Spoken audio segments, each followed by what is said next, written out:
ඉතින් වෙනද වගේම ස්කිල් බොක්ස් YouTube channel එකට ඔයගොල්ලන්ව ආදරෙන් පිළිගන්නවා. අද මම ඔයගොල්ලන්ට අරගෙන එන්නේ NVQ කරිකියුලම් එකක්. එහෙමත් නැත්නම් NVQ විෂය මාලාවක් කොහොමද ඩවුන්ලෝඩ් කරගන්නේ සහ මොනවද මේකේ තියෙන වැදගත් කාරණා. වගේම මේ විෂය මාලාව පරිශීලනය කරන්නේ කොහොමද කියලා. මේ වීඩියෝ එක කරන්න විශේෂම කාරණය තමයි මගේ පසුගිය වීඩියෝ බලපු කිහිප දෙනෙක් ඉල්ලලා තිබුණා අපි කරන පාඨමාලාවේ පැය ගාන කොහොමද බලාගන්නේ ඒ වගේම විදේශගත වෙන ක්‍රෙඩිට් කීයක පාඨමාලාවක්ද කරන්න ඕන ක්‍රෙඩිට් එකක් කියන්නේ පැය කීයක්ද වගේ ගැටලු විස්තර කරලා දෙන්න කියලා. තවත් එක් කරුණක් තමයි විදේශ රටවලට මේ සහතිකය පමණක් පාඨමාලාවේ විස්තර දැනගන්න ප්‍රමාණවත් නොවන අවස්ථාවලදී කරිකියුලම් එක ඉල්ලලා තිබුණා. ජොබ් ඔෆර් එකකදී ඒ ජොබ් එකේ කොතරම් දුරට දැනුම සහ කුසලතාවය තියනවද කියලා ඒ වගේම කොතරම් කාලයක් ඒ ගැන හදාරලා තියනවද කියලා විෂය මාලාවෙන් බලන්න පුළුවන්. ඔයගොල්ලන්ට කරිකියුලම් එකක තියෙන තවත් ප්‍රතිලාභයක් තමයි ජොබ් එකකදී එහි විශේෂ කුසලතාවයක් පිළිබඳව හදාරලා තියනවා කියලා ඔප්පු කරලා පෙන්වන්න පුළුවන් කරිකියුලම් එකෙන්. ලංකාවේදී අපි කතා කරනකොට මාස 6ක කෝස් එකක් කරලා තියෙනවා. නැත්නම් අවුරුද්දක කෝස් එකක් කරලා තියෙනවා කියලා සාමාන්‍යයෙන් අපි කතා කරනවා. ඒත් මේ වගේ ඒ කියන්නේ නවසීලන්තය වගේ රටකදී අහන්නේ ලෙවල් එක. නැත්නම් ක්‍රෙඩිට් ප්‍රමාණය. හේතුව තමයි ෆුල් ටයිම් මාස 6ක පාඨමාලාවක් අපිට පාර්ට් ටයිම් අවුරුද්දක් කරන්නත් පුළුවන්. එතකොට පාඨමාලා කාලයෙන් පාඨමාලාවේ අන්තර්ගතය ගැන කියන්න බෑ. පාඨමාලාව අනුව එම ආයතනය අනුව ක්‍රෙඩිට් ප්‍රමාණය වෙනස් වෙනවා. ශ්‍රී ලංකා ක්වොලිෆිකේෂන් ෆ්‍රේම්වර්ක් එකේදී පැය 50ක් ක්‍රෙඩිට් එකක් විදිහට ගණනනවා.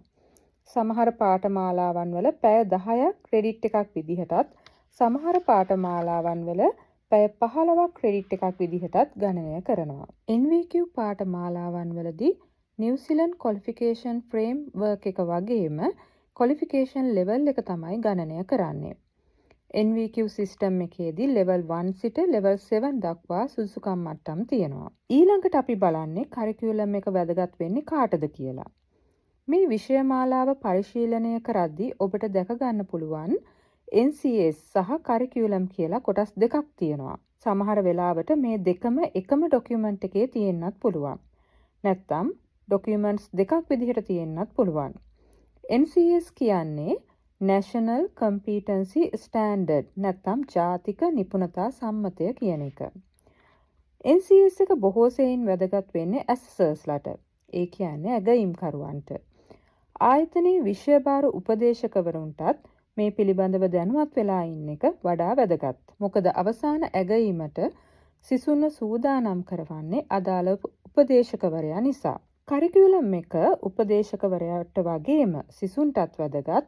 විෂය කරුණු පිළිබඳව වැඩිදුර අධ්‍යයනය කරන සිසුන්ට සහ විෂය මාලාවේ සියලු කරුණු පාඨමාලාව තුල ආවරණය වුණාද කියලාත් සිසුන්ට බලා ගන්න පුළුවන්. දැන් අපි බලන්නේ කරිකියුලම් එක කොහොමද ඩවුන්ලෝඩ් කරගන්නේ කියලා.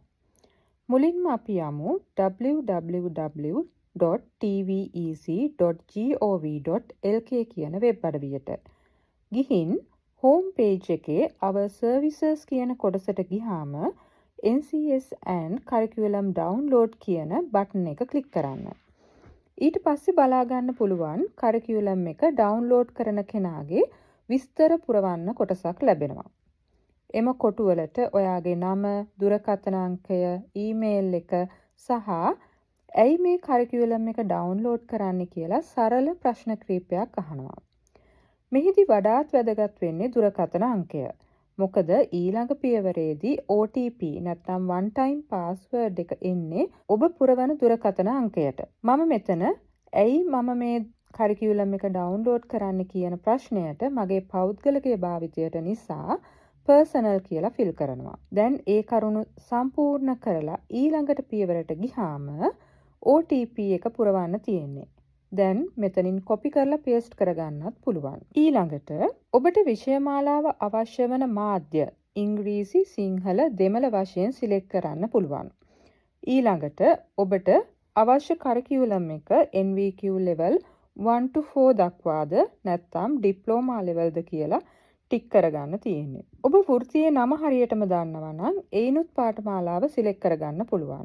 ඩවුන්ලෝඩ් ඩොකියුමන්ට් කියන තැනින් පාඨමාලාව ඩවුන්ලෝඩ් කරගන්න ක්ලික් කළාට පස්සේ නැවත මාධ්‍ය සහ රිවිෂන් එක සිලෙක්ට් කරගන්න පේජ් එකක් එනවා. රිවිෂන් එක කියන්නේ මෙම විෂය මාලාව සංවර්ධනය කර ඇති වාර ගණන. මම කලිනුත් වීඩියෝ එකකදී සඳහන් කළා යම් ආයතනයකින් ඔබගේ විෂය මාලාව ඉල්ලනවා නම් ඔබ පාඨමාලාව කරපු කාලයේ විෂය මාලාව තමයි ඉදිරිපත් කළ යුත්තේ. ඊට පස්සේ click here to download කියන link එක ක්ලික් කරන්න.